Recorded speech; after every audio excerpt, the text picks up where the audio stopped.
తూర్పుగోదావరి జిల్లా బలభద్రపురంలో క్యాన్సర్ కేసుల కలకలంపై ఏపీ ఆరోగ్య శాఖ మంత్రి సత్యకుమార్ యాదవ్ స్పందించారు. అక్కడ వైద్య శిబిరం ఏర్పాటు చేశామని తెలిపారు. వైద్య బృందాలు ఇంటింటికి తిరిగి వివరాలు సేకరిస్తున్నాయని వివరించారు. క్యాన్సర్ బాధితులకు చికిత్స ప్రారంభించామన్నారు. విజయవాడలోని ప్రశాంత్ ఆసుపత్రిలో ప్రోస్టేట్ సమస్యలకు అందుబాటులోకి వచ్చిన విప్లవాత్మక చికిత్సా విధానం రెజ్యూమ్ను ఆయన ఆవిష్కరించారు. క్యాన్సర్ నిర్ధారణ పరీక్షలను ఉచితంగా చేస్తున్నట్లు మంత్రి తెలిపారు. ఏపీని క్యాన్సర్ రహిత రాష్ట్రంగా తీర్చిదిద్దేందుకు కూటమి ప్రభుత్వం కృషి చేస్తుందని మంత్రి తెలిపారు.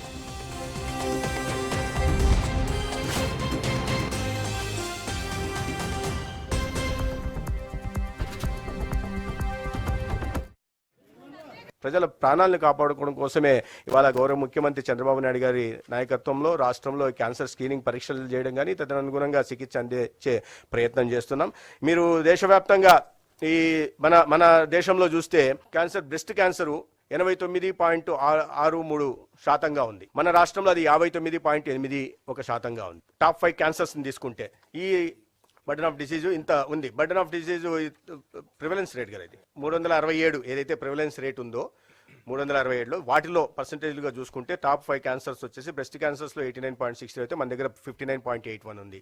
అదేవిధంగా ఈ హెమటోపోయిటిక్ వీటిలో బ్లడ్ రిలేటెడ్ 34.83 ఉంటే అది ఒక్కటే మన దగ్గర కాస్త ఎక్కువ ఉంది. 34.83 నేషనల్ యావరేజ్ అయితే మన దగ్గర 37.40 ఉంది.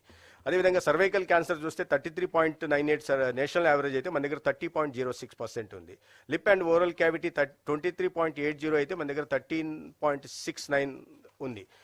దాన్ని బట్టి మనం అర్థం చేసుకోవాల్సిందంటే ఓరల్ క్యావిటీ తక్కువ ఉన్నాయంటే మన దగ్గర కాస్త ఈ పొగాకు వాడకం తక్కువ అని చూడాలి ఉత్తరాది రాష్ట్రాలతో పోలిస్తే. అదేవిధంగా కలోన్ రెక్టమ్ 18.29 అయితే 9.26 ఉంది. ఇది ఒక లక్ష జనాభాకి ప్రివలెన్స్ రేటు 327 అయితే దాంట్లో ప్రామాణికంగా తీసుకొచ్చినవి ఇవి.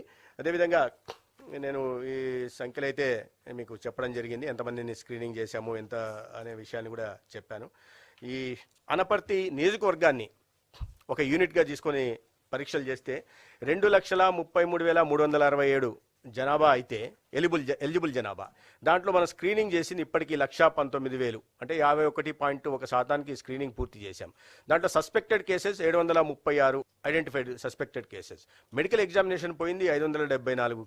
ఇంకా రీసెర్చ్ చేయాల్సి వస్తుంది, చేయకుండా మనం డైరెక్ట్గా చెప్పకూడదు. ఇప్పుడు మన ముందు ఉన్న సమస్య పబ్లిక్ పానిక్ అవ్వకూడదు.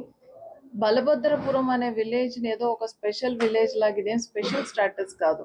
అలా చుట్టూ ఉన్న విలేజ్ వాళ్ళ బలభద్రపురాన్ని అలా చూడకూడదు. ఇక్కడ ఉన్న cases are normal like others, but ఇది అన్ని దగ్గర ఉన్నాయి, అన్ని దగ్గర కూడా సఫరింగ్ ఉంది. ఇది మనం ఇమ్మీడియట్గా చేయాలి. బట్ ఏమైనా అండర్ కరెంట్ ఏదైనా ఇష్యూని ఉందా, ఏదైనా ట్రిగ్గర్ చేసే ఇష్యూ ఉందా అనేది మేము ఆల్ ఆస్పెక్ట్స్ 360 యాంగిల్లో వెరిఫై చేయడం అనేది జరుగుతుంది. బోర్వెల్స్ వేసేటప్పుడు మనం ప్రతిసారి ఎంత డెప్త్లో బోర్వెల్ వేయాలనేది వాళ్ళు పర్మిషన్ ఇవ్వడం జరుగుతుంది. యూజ్డ్ వాటర్ మరలా రివర్స్ పంపింగ్ చేసినప్పుడు వాళ్ళు ఫిల్టర్ చేయడం జరుగుతుంది. ఫర్ ఎగ్జాంపుల్ మనం కూడా యూజ్డ్ వాటర్ని ఇంకుడు గుంతల ద్వారా లోపలికి పంపిస్తాం.